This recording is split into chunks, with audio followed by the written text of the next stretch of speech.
Baka mag-sorry ang ating Vice Presidente sa nangyari po sa China, mga kababayan.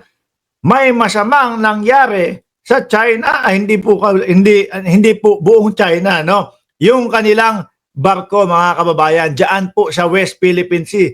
Dahil po sa sobrang paano ba ano ba magandang word dito? Galit sa sobrang um, pangungupal sa Pilipinas? Ano pa pwedeng magandang word para sa China? Pamimilit na kanila ang West Philippine Sea. O tingnan niyo po ang nangyari sa kanila, mga boss. Ayan po, ano? Ito po, barko ng China, mga kababayan, at ito po namang nagbibideo ay barko po ng Pilipinas, mga bossing.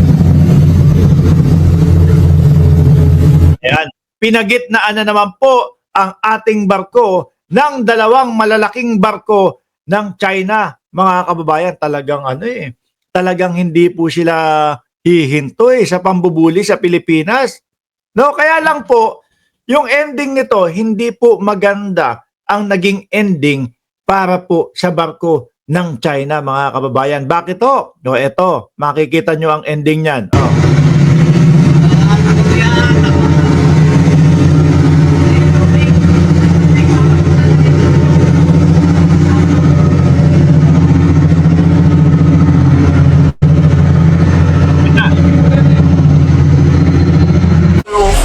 This is Philippine Coast Guard. Hindi, sandali. Ayun. Nandito pala sa unahan. No? Dalawang Chinese vessel nagbanggaan. Tingnan nyo.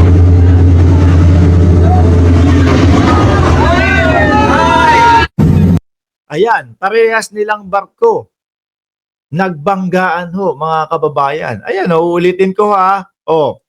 Kahabol, kagigipit doon sa ating barko. Ayun, sila ang nakarma. Dalawang barko nila, sira.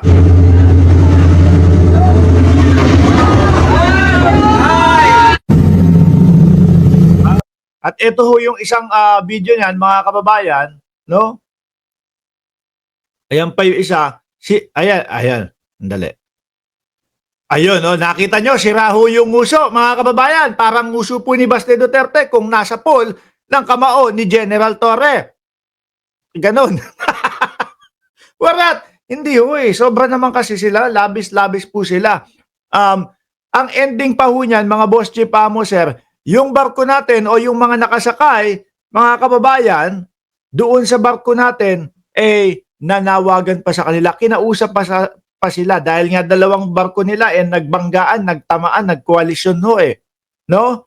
Kinausap pa. Oh, baka kailangan nyo ng tulong. Nandito kami, no? Teresa Magbanwa, no? Ready kaming tumulong kung may kinakailangan kayo o kung mayroon kayong kailangan na dapat isugod sa pinaka malayong ospital. Hindi ho. Ang sabi, kung kailangan ng tulong ng mga Chinese na nakasakay po. Sabi ni Joel Q, nakarma na ang mga kupal na China. Ito to. Sabi ni Tommy, palakpakan na naman. O, tayo naman ho, mga kababayan, hindi naman po natin ninanais, hindi naman po natin gusto na magkaroon ng ganyang mga insidente. Sabi ni, sira sira yung uso talaga sira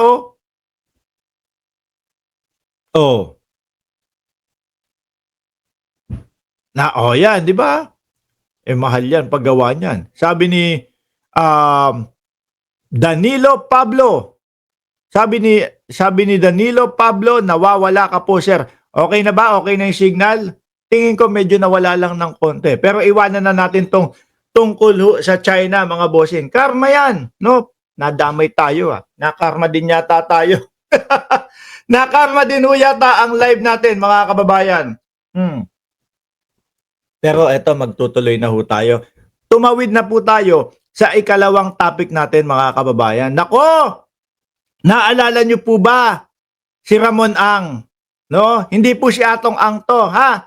Madami po yung nakaka-misinterpret na ang akala nila ang pinag-uusapan na magbibigay ng pondo, hindi kukunin sa taong bayan, hindi kukunin sa tax, hindi kukunin sa gobyerno, na ang magbibigay ng pondo si Atong Ang, hindi po. No, paglilinaw po ang magbibigay ng pondo at mangunguna mga kababayan para po maayos ang problema ng mamamayang Pilipino patungkol po sa baha ay si Ramon Ang, mga boss, Chief Amo. Sir, ngayon mga kababayan, mukhang madami pong susunod doon po sa yapaka ni Ramon Ang. Bakit mga boss, Chief Amo, sir? Ito po, balitang balita mga bossing, no? Yung mga bilyonaryo sa Pilipinas, tutulungan ang gobyerno ni Pangulong Bongbong Marcos upang maayos yung problema ng Pilipinas sa baha. Biruin nyo po yan. Kung yang mga yan ayaw kay Pangulong Bongbong Marcos o kung yang mga yan walang tiwala kay Pangulong Bongbong Marcos, naku mga kababayan, malamang sa alamang magsasawalang bahala lang yan. Sasabihin yan, 3 taon na naman matatapos na ang panunungkulan ni Marcos Doon ko na lang ibigay yung aking tulong. Dahil po may tiwala sila mga kababayan at alam nila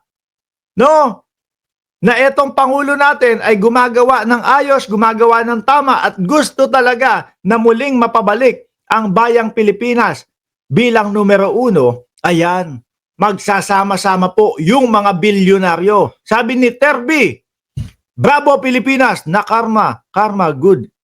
God is good to him that loves him. Bilyonaryo to the rescues. To the rescues. Ano rescues? To the rescue. Marcos backs Lacson's idea to let siblings magkapatid na Razon Aboitiz, Ramon Ang funds flood control. Yan mga boss, Chief Amo, sir. Di ba? Yan ang nakakatuwa po mga bossing. Dahil sila ay may tiwala kay Pangulong Bongbong Marcos, sila alam nila na talagang ang Pangulo ay ginagawa po ang lahat upang sa ganon mapabuti ang buhay ng bawat Pilipino, wala nang magdusa sa baha, tutulong sila. President Ferdinand Marcos Jr. is all for Senator Panfilo Lacson's idea to tap the country's richest family to bankroll Metro Manila's flood control project as long as they are willing to open their wallet. You don't look a gift horse in the mouth kung handa silang tumulong, Marcos said in the press conference. Paano ba nangyari dito? Kakatukin pa lang nila